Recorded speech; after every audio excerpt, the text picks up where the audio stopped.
Já de volta ao vivo dos estúdios da TV em Tempo, agradecendo a sua audiência em Manaus, meio-dia, 7 minutos. Vamos falar neste momento sobre o impasse dos camelôs que continua lá no Terminal 5.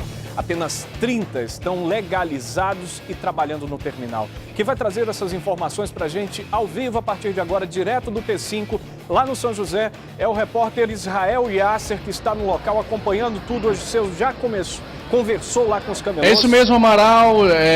Em Manaus, nos 5 terminais da cidade, existem aproximadamente 555 ambulantes. Só aqui no terminal do São José, terminal 5, são mais de 105 ambulantes. Mas depois da última reforma do terminal do dia 29 de dezembro, apenas 30 ficaram aqui.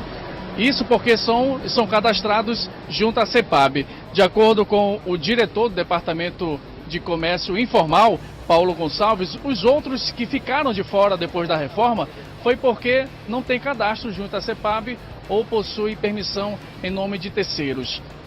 Para tirar essas dúvidas, eu converso agora com o presidente do Sindicato dos Ambulantes e dos Camelôs aqui de Manaus, José, que vai falar para a gente. José, como é que está a situação dos ambulantes que ficaram de fora depois da reforma aqui do terminal? Olha, muito me surpreende essa atitude do secretário, porque será que é o presente de Natal que o vendedor ambulante vai... de Ano Novo que o vendedor ambulante vai receber? No dia 8 de agosto, o prefeito fez uma assembleia geral com todos os camelôs da cidade, incluindo os camelôs do terminal, e garantiu para esses trabalhadores que eles não iam ser removidos até que se tomasse uma medida que tivesse um local próprio como o Centro de Compra Populares. O projeto está em desenvolvimento e me surpreende o secretário da CEPAB tomar uma medida dessa e excluir dezenas de trabalhadores, pais de famílias que trabalham dia a dia aqui no terminal, depende de suas bancas para sustentar suas famílias, com uma medida que fere com a palavra do prefeito. Fere todo o princípio e tudo aquilo que ele foi dito na Assembleia Geral do dia 8. Então nós queremos que o prefeito reconsidere, que as bancas voltem para o seu lugar e que ele faça cumprir a palavra que ele deu para os vendedores ambulantes em regularizar todos iam ser regularizados. Ia ser medida. Eles estão há mais de 5 anos entre a gestor e sai gestor e não conseguem a regularização.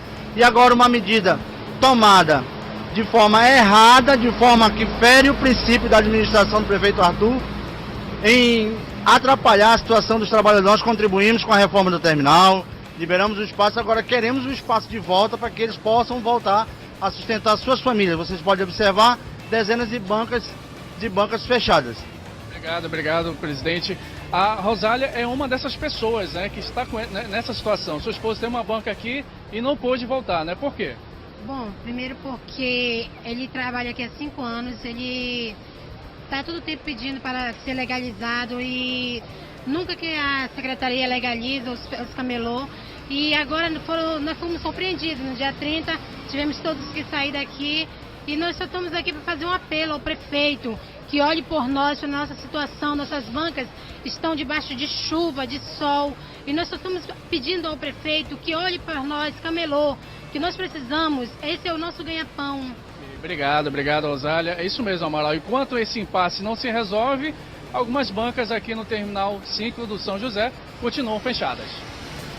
Israel, pelas suas informações, trazendo para a gente aí a situação de impasse vivida por ambulantes que trabalhavam antes lá no T5, que agora não trabalham mais. Isso porque você, telespectador que está em casa, principalmente você que utiliza o ambiente do T5, sabe muito bem que não tem como comportar 60 ou mais ambulantes dentro da área do terminal. Sabe por quê? Porque se fizer isso, vai voltar a mesma bagunça que existia antes da reforma. E se é para viver no meio da bagunça, não justifica ter uma reforma. E o prefeito que disse, a gente até mostrou aqui a reportagem em relação a isso, e é preciso que o próprio sindicato dos ambulantes tenha noção do que ele está falando na hora de contradizer a política pública que tem o prefeito com os camelôs e o compromisso que fez o prefeito e a administração pública com os camelôs. Porque no momento em que ele diz que está contra a política pública, ele próprio está indo contra a palavra dele no momento da inauguração do T5, quando disse que a política pública estava boa. Por que não está mais? Porque no dia da inauguração, eram 30, foi feito um acordo. O prefeito lá disse aos camelôs o que deve ser feito. A realocação dessas pessoas, volto a dizer, não tem como colocar todo mundo no T5. Se voltar, vai virar a mesma bagunça. E no momento em que bagunça, é pior também para o vendedor ambulante.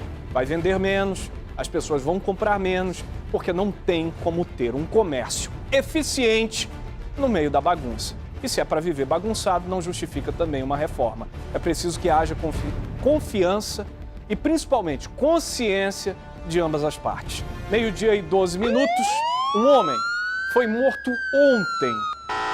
O crime foi de noite lá no Distrito Industrial e esse homem tentava fugir de um assalto. Na tela do Agora o destaque de polícia. Juliano Soares, de 30 anos, foi morto a tiros após uma tentativa de assalto na noite de segunda, 6 de janeiro, na Avenida João Gonçalves de Souza, Distrito Industrial 1, na zona sul de Manaus. Policiais que atenderam a ocorrência afirmaram que Juliano tentou fugir em sua moto de um assalto e foi alvejado com um tiro nas costas e outro no peito. A esposa da vítima estava no local muito emocionada. A Delegacia de Homicídios e Sequestros vai investigar o caso. Muito bem, tem outra situação de polícia. Dessa vez, o corpo de um homem foi encontrado com marcas de tiros lá no Tancredo Neves, zona leste da capital, e nós vamos acompanhar aqui na tela. Jefferson Pinheiro, de 33 anos, foi assassinado com 4 tiros na noite de segunda, 6 de janeiro, na Rua Paraíso, no bairro Tancredo Neves, zona leste de Manaus. A vítima foi alvejada com tiros no peito, nuca e na cabeça. A polícia ainda não tem suspeitos para o crime, mas o caso vai ser investigado pela Delegacia de Homicídios e Sequestros. Agora imagine essa situação que eu vou dizer para você. Você e sua família saem de casa para se divertir, aproveitar um pouco da vida e de repente você se vê na mira de um assassino.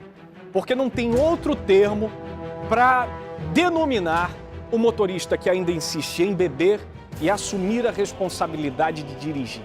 Pois é, isso aconteceu com uma mulher. Ela foi atropelada na zona oeste da capital e teve uma das pernas amputada. Simplesmente uma das pernas arrancada. O motorista foi preso. Vamos acompanhar.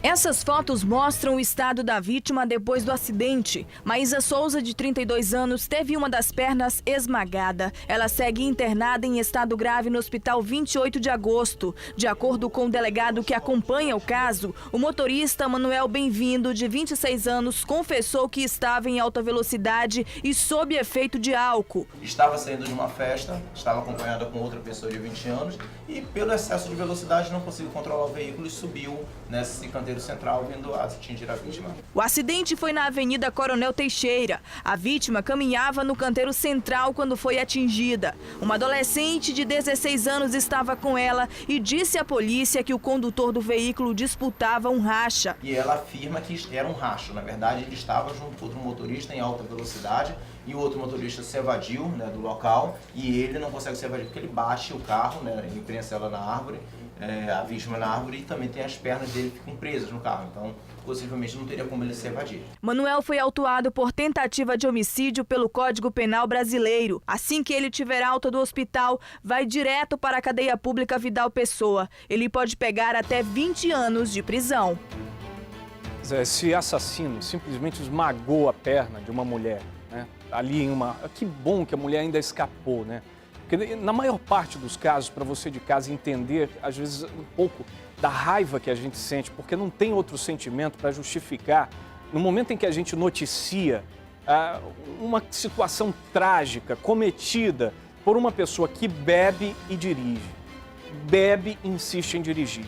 Além de tudo, estava praticando um racha, estava em alta velocidade, perdeu o controle do veículo porque não tem como controlar um veículo bêbado. A pessoa, tem gente que ainda diz o seguinte, quando eu bebo eu dirijo é melhor. Mas vai pensar sempre assim, porque está fora do seu sentido normal. E é interessante a gente dizer também que quando a pessoa coloca um gole de bebida na boca, ele não faz isso sob a ameaça de uma arma de fogo ou sob a ameaça de morte. Ele faz isso espontaneamente. Quando ele pega a chave do carro, entra no veículo e sai dirigindo feito um louco pela cidade, causando esse tipo de acidente, ele faz isso consciente. Não estava gozando da minha consciência. Eu estava bêbado. É muito simples querer justificar isso. O fato é que ele vai responder por tentativa de homicídio e, na minha opinião, esse tipo de gente não tinha mais que ter nenhum tipo de autorização para dirigir. Para começar a história, É interessante dizer também que ele já tinha um processo, aliás, tem um processo por homicídio, e homicídio, acredite, ao volante. E Márcia só mais Lasmar. uma coisa, Amaral Augusto, rapidinho aqui. A carteira dele estava vencida desde 2011. Ele não tinha habilitação para dirigir e, mesmo assim, teimosamente, pegou o veículo como uma arma, como muito bem disse Amaral Augusto, usou o veículo como uma arma irresponsavelmente e acabou com a vida dessa moça. Ela está em estado grave, perdeu uma perna e a perna direita também não está em boas condições. Então, quer dizer, ele acabou com a vida dessa moça, porque ela vai se recuperar, se Deus quiser, ela vai ficar bem, vai ficar viva, mas vai ficar com uma sequela para o resto da vida, Amaral. Não era a primeira vez que esse menino dirigia um carro bêbado, ele já está respondendo o processo, como você disse, e não estava habilitado para dirigir, para conduzir o veículo.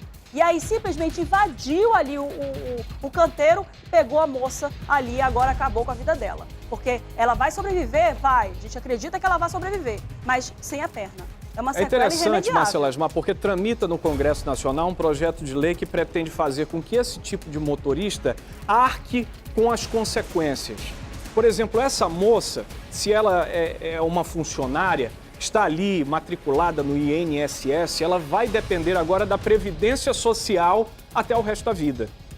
E esse projeto de lei busca exatamente isso, fazer com que as pessoas que tiram a mobilidade de outra pessoa nesse tipo de acidente é que arquem com esse ônus, né, durante o resto da vida. Se saísse do bolso dele, da primeira vez ele já ia pensar muito melhor do que refazer aquilo que ele cometeu antes, que é a imprudência ao volante, né, tentar tirar a vida de uma pessoa ao dirigir bêbado, embriagado, como ele fez. Está com a perna quebrada, né, está ali sob custódia da Justiça no Hospital 28 de Agosto para se recuperar, e eu espero que realmente ele pague a pena e tão cedo não volte a estar entre o volante e o banco, que é onde estão a maior parte dos monstros que causam esse tipo de acidente no nosso trânsito aqui no Brasil. Vamos lá, Mara, vamos mudar de assunto rapidinho. Vou dar uma dica para você que está em casa. Eu tenho uma dica especial para você que prestigia a gente aqui, que assiste o programa da comunidade. Um recado da Unip para quem sonha em fazer um curso de graduação, em melhorar de vida, em ter uma profissão de nível superior e ganhar mais dinheiro com o seu trabalho. Na Unip você faz a sua graduação a partir de 2 anos, com profissionais qualificados numa instituição que pertence a um grupo educacional presente em diversas cidades do Brasil. E o melhor, pagando mensalidades que cabem direitinho no seu bolso, a partir de R$ 139,00 mensais. É isso mesmo que você ouviu, são só R$ 139,00 mensais. É a melhor relação custo-benefício do mercado. As inscrições para o vestibular da Unip são gratuitas e podem ser feitas pelo site www.aquivocêpode.com.br. Ligando para o 0800 725 0045, uma equipe especializada irá atendê-lo e tirar todas as suas dúvidas. Não desista dos seus sonhos, não desista dos seus projetos. Na Unip você pode realizá-los. Faça Unip, aqui você pode. Amaral. Conte comigo, assalto, receptação, porte ilegal de arma de fogo, formação de quadrilha, furto, são apenas alguns dos crimes imputados a esses dois aqui, tio e sobrinho, acusados pela polícia e presos ontem à tarde, depois de assaltarem em setembro e novembro a casa de um juiz e de uma delegada. Eles ainda foram presos, acredite, com um carro, uma S10, que é roubado. O dono está viajando e nem sabe que o carro tinha sido roubado. 12h20, já depois do intervalo eu conto essa história para você em detalhes.